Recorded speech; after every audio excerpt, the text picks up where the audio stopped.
আসসালামু আলাইকুম।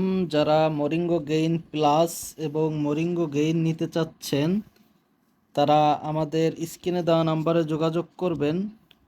আমরা আপনাদের ঠিকানা দিলে সারা বাংলাদেশে আমরা ক্যাশ অন হোম ডেলিভারি করি। তাই যারা মরিঙ্গো গেইন নিতে চাচ্ছেন তারা স্ক্রিনে দেওয়া নাম্বারে যোগাযোগ করুন। স্ক্রিনে দেওয়া নাম্বারে হোয়াটসঅ্যাপ আছে, ইমো আছে, আপনারা চাইলে সেখানেও যোগাযোগ করতে পারেন। মরিঙ্গো গেইন প্লাসের সঙ্গে এই 22 পৃষ্ঠার বইটি থাকবে এবং মরিঙ্গো গেইনের সঙ্গে থাকবে একটি লিফলেট, যেখানে কি কি রোগের কাজ হয় বিস্তারিত লেখা থাকবে। তো যারা এই মরিঙ্গো গেইন এবং মরিঙ্গো গেইন প্লাস নিতে চাচ্ছেন তারা স্ক্রিনে দেওয়া নাম্বারে যোগাযোগ করুন।